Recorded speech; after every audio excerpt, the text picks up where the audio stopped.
up. Yeah. And what can anybody do about that? It's not innocent until proven guilty. It's guilty until proven innocent. And all you're doing is begging and pleading and trying your case. And it's sad. And then they ask you to fight your case from within those walls. You limited to resources. You know what I'm saying?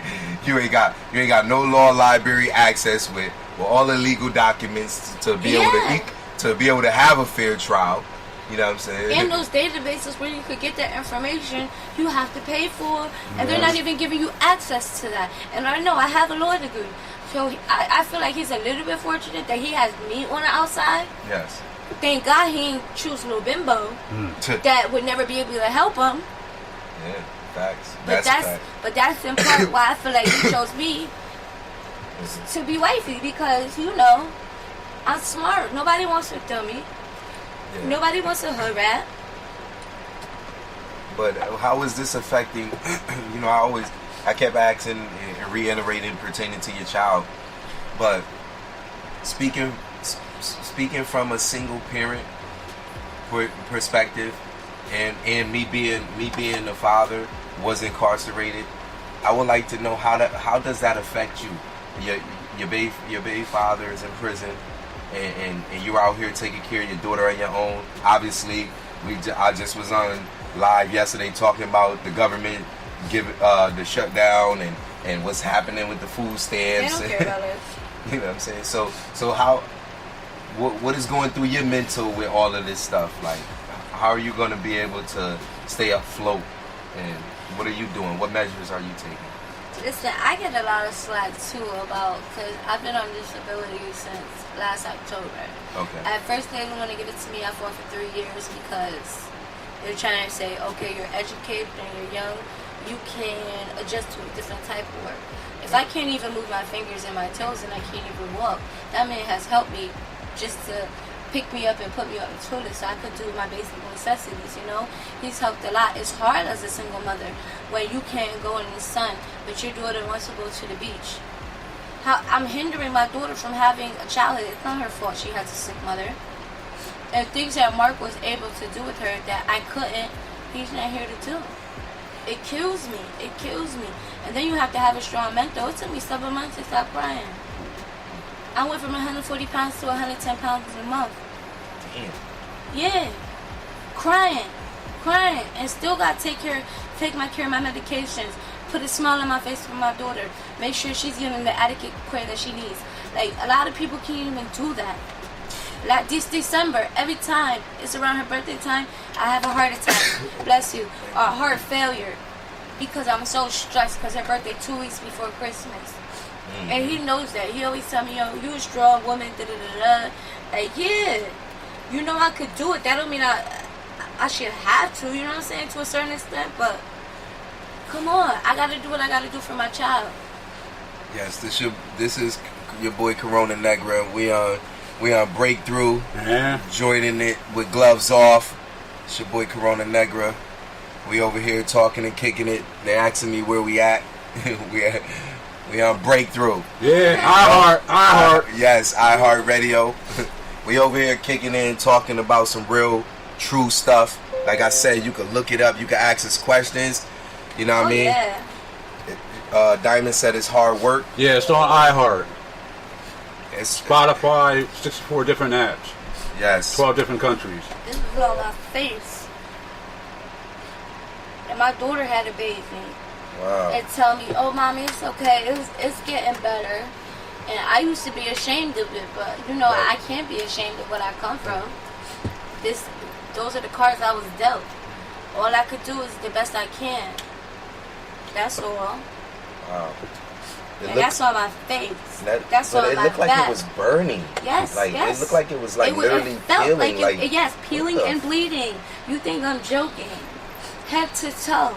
So and I still went to work. It hurts. Mark, when I got out the shower, Karma used to have to shower me. And then when I get out, Mark used to have to put gloves on and put everything on me from head to toe. And one thing I commend him for is he always still made me feel beautiful. He never made me feel less than. He never made me feel like he was ashamed of me. and stuff like that. You know, he's a good dude when it comes to the family. I even remember talking to some girl on my Facebook, and she was like, "Oh, it's a small world. I know him and stuff." And she told me, she was like, she was flirting with him, and she was like, "I got a wife. Like, you bugging, yeah." But it feel good to hear that when you're not around. Yeah, true. And he's still representing. Yeah, she ain't ugly or nothing, you know what I'm saying? She ain't mean, but she ain't ugly, you know what I'm saying? So it's like, it just feel good to know that I could trust him as further than I could throw him, you know what I'm saying? Like, you know, I love that man to the day I die. And I'll never stop fighting for him, you know? And I just want people to know that he was a family man. He was a great man. He had his hobbies. Oh, don't get me started about his nitro cars. It was to the point where I'd tell him, stop, please. What, he love cars? He loves nitro cars. And, you know, those are the cars that you put real gas in, or the nitro gas in. And that's a very expensive hobby. But he was into it. He loved it. He wanted to teach our daughter about cars. And he was very big on to not sexualize her in aspects of, oh, no, play with Barbies, you can't play with tools and stuff like that. He wanted her to be well-rounded. And, you know, I just feel like they're doing such an unfair portrayal of him. It's not right. And then the people who do want to give a real story of him, they shut him out. Well, they ain't doing it today. They definitely ain't doing it today, and if they got a problem, they could come see me personally. Bridgeport Police Department with my car. I had that car for 2 weeks, yo. That's crazy, man. I need my car. We need the car back. We need him out. Be able to take care of his family. Definitely. So what else is going on? What is your day-to-day routines now pertaining to being able to deal with, you know, bringing your daughter back and forth to school and all that? Obviously, like we said, that he's not around. So now, a lot of the stuff that he used to take care of. Is anyone supporting you and helping you? And Nope. No? Nope. You would think some of his friends he would have rather died for. Honestly, you're the only one who even would call to say, you know, is she okay?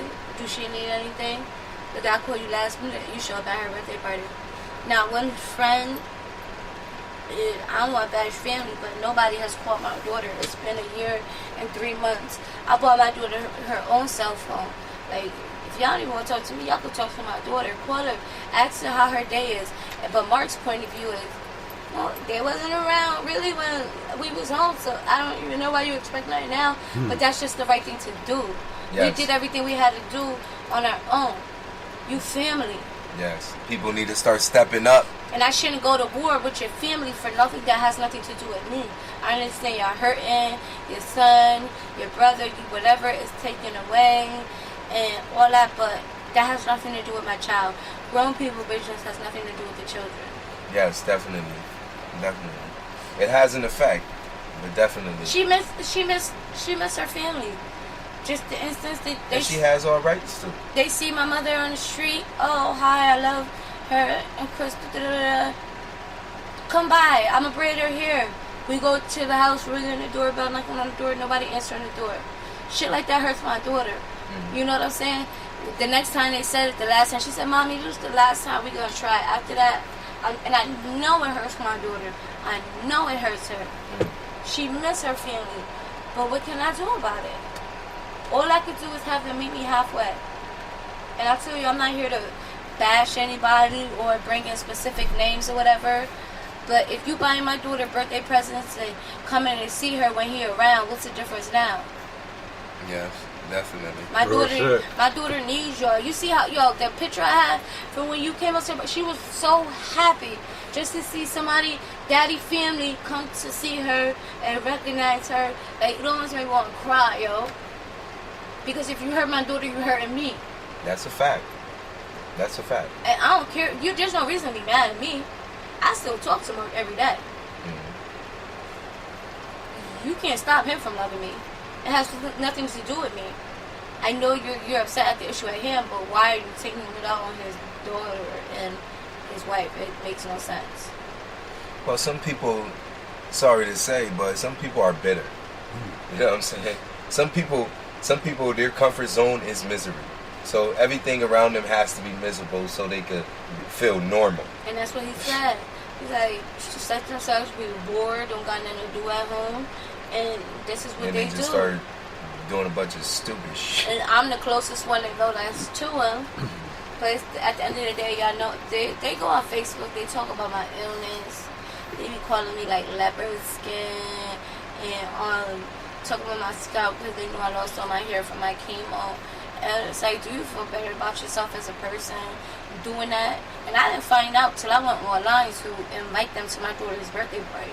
Because I thought it would have been wonderful to have them there. And y'all sitting there talking about me, and it's like, why? God don't like ugly. That's what I'm saying. And I want to retaliate and get back, but it's like, my revenge, I'm getting better. Definitely. You know what I'm saying? So, what can I do? Mark be like, come on, just, you know what it is. You my sexy leopard then. Whatever, you know what I'm saying? How did you and Mark meet each other? How did y'all end up starting to deal with each other? Because look, you coming in, you educated, yeah, you black, whatever, but you was an African American sister that's educated. You got this dude in the hood, Cape Verdean and Jamaican. Cape Verdean and Jamaican. Well, we met kind of because of y'all. I was on Facebook and I see you and Michelle, and then I seen them on Michelle Facebook talking about cousin. So I'm like, what is still calling my cousin? So I wrote him, I'm like, what's up? Are you my cousin? He like, no, I don't want to be either. So I was supposed to get up with him. He was at JP house. I was supposed to get up with him on his birthday.